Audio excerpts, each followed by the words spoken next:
네, 트렌드인 부동산 오늘은 경매와 관련된 법률 정보 알아보겠습니다. 오늘 도움 말씀 위해서 강민 변호사 나오셨습니다. 안녕하세요. 안녕하세요. 네, 반갑습니다.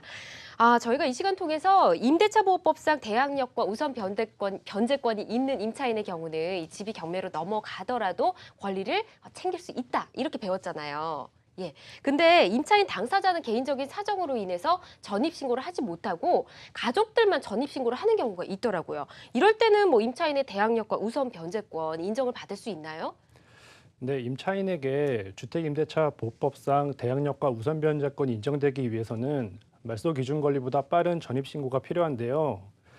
실제로 여러 가지 이유로 당사자인 임차인이 전입신고를 하지 못하고 그 가족들만 전입신고를 하는 경우가 많습니다.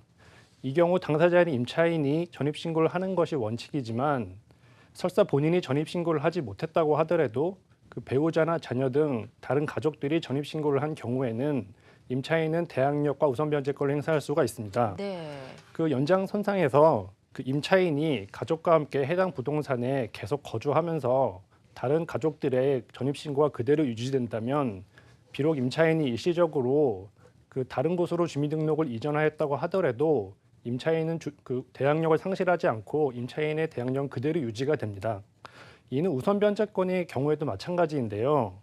임차인이 임대차 기간 중에 개인적인 사유로 자신의 주민등록을 일시적으로 다른 곳에 이전한 후 다시 새로 전입하게 된 경우 처음 주민등록을 이전한 때에 자신의 우선변제권을 상실하게 되지만 새로 다시 전입을 한 이후에 다시 그 우선변제권을 새로 취득하게 됩니다. 그러나 이 경우에도 다른 가족들의 전입신고가 그대로 유지된다면 임차인은 그 종전에 그 자기 우선변제권을 상실하지 않고 그대로 권리를 주장할 수가 있습니다. 그렇군요.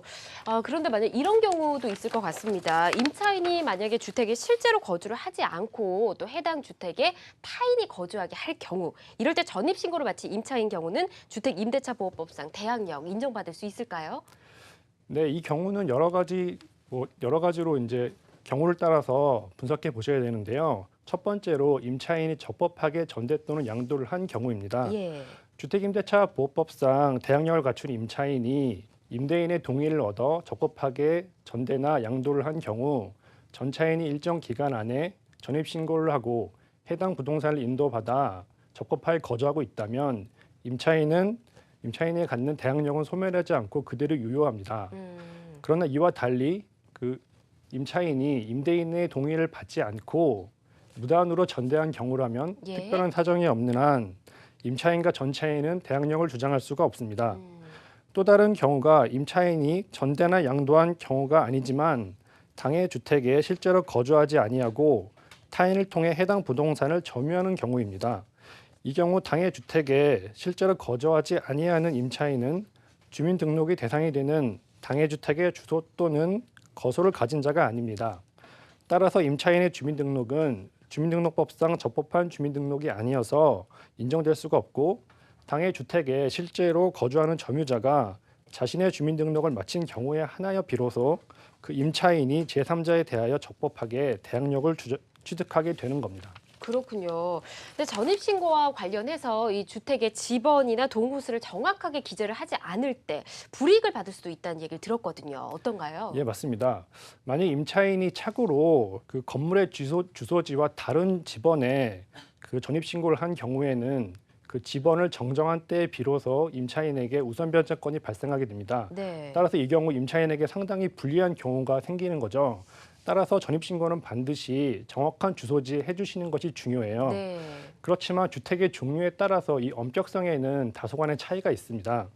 그 단독주택의 경우와 다가구용 단독주택의 전입신고를 하는 경우에는 그 지번만 기재하는 것으로 충분하고 건물 거주자의 편의를 위해 구분하여 놓은 호수까지 기재할 필요는 없습니다. 이와 달리 다세대 주택이나 아파트의 경우에는 지번만 표시하고 동호수를 누락하거나 주민등록상의 동호수와 다르게 기재한 경우 대항력을 인정받을 수 없습니다. 참고로 다가구용 단독주택과 다세대 주택은 그 외관이 매우 비슷해서 헷갈리시는 경우가 많은데요. 네. 여러 가지 차이가 있겠지만 쉽게 구분할 수 있는 방법 한 가지를 알려드릴게요. 네. 그 손쉽게 하시는 방법 중에 하나가 그 등기부를 떼어보는 겁니다. 등기부를 떼어봤을 때 네. 그 각 호실별로 각각 등기부가 존재하는 경우는 다세대 주택으로 보시면 되고요.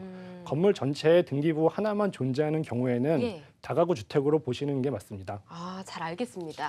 자, 그 밖에 또 임차인의 대항력과 우선 변제권 관련해서 주의해야 할 사항이 있다면 좀 알려주시죠. 이게 너무나 기본적인 부분인데요. 확정일자까지 받은 임대차 계약서를 분실하는 경우가 종종 발생합니다. 아, 네.